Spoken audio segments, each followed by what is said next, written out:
Avez-vous une attitude de samouraï? Ici François Deschamps, votre coach.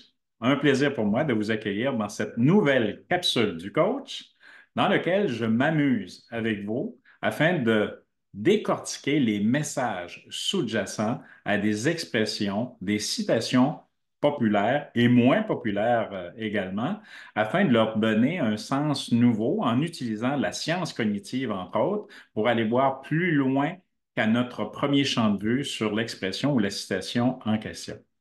Donc, je reviens à mon attitude de samouraï. Vous savez, les samouraïs, à l'époque, une époque plutôt lointaine, donc un code d'éthique qui les animait. Donc, un samouraï ne pouvait pas perdre une bataille ou encore ne pouvait pas accepter la défaite.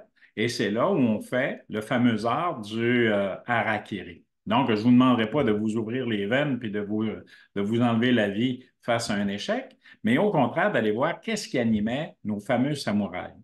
Donc, au-delà de l'attitude, il y avait bien entendu un code d'éthique. Donc, pour nos samouraïs, dans leur code d'éthique, le respect de la vie, le respect des gens, même le respect des adversaires était hyper important et faisait partie de leur force.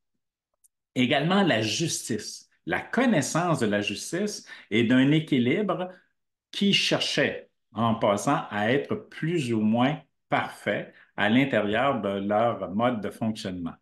Un état d'esprit, donc un état d'esprit libre, un état d'esprit qui les amenait à faire comme si. Donc, en se présentant dans leur costume à l'intérieur des combats, ils faisaient comme si la victoire était acquise, comme s'ils avaient réussi les défis, les embûches qui se présentaient en avant d'eux.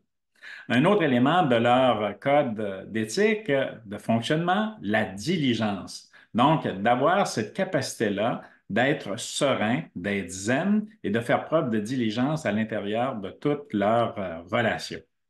Et un élément encore tout à fait aussi important, la confiance. La confiance en soi. Et comme je mentionnais tantôt, faire comme si c'était acquis, faire comme si on avait réussi et réalisé, tout en faisant preuve, bien entendu, de prudence et d'équilibre et en développant un état de conscience. Et là, le message que je vous livre ici, comme entrepreneur, comme gestionnaire, développer une attitude de samouraï. Développer non pas le code d'éthique du samouraï puis vous enlever la vie, comme je disais tantôt, mais vraiment d'avoir cette attitude-là, de développer vos talents, vos capacités et de vous réaliser, de faire comme si, de développer votre confiance en vous et le plus grand et le plus important investissement que vous pouvez faire à l'intérieur de vos rôles d'entrepreneur et de gestionnaire, c'est vraiment d'investir sur vous, sur votre développement personnel, sur votre développement professionnel et de faire comme si.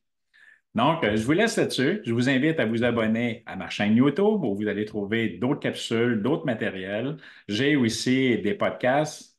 Ceci n'est pas du coaching que vous pouvez trouver sur ma page YouTube ou encore sur le réseau LinkedIn ou encore sur Facebook. Et en cliquant sur le lien Linktree ici à la fin, vous allez avoir accès également à tous mes réseaux sociaux, toutes mes plateformes et pourquoi pas faire quelques petits tests neuroscientifiques à l'intérieur de ma page web. Il y a de la nouveauté, il y a de la gratuité. Régalez-vous, revenez-moi avec des suggestions, des commentaires, ce serait très apprécié. À très bientôt. Au revoir.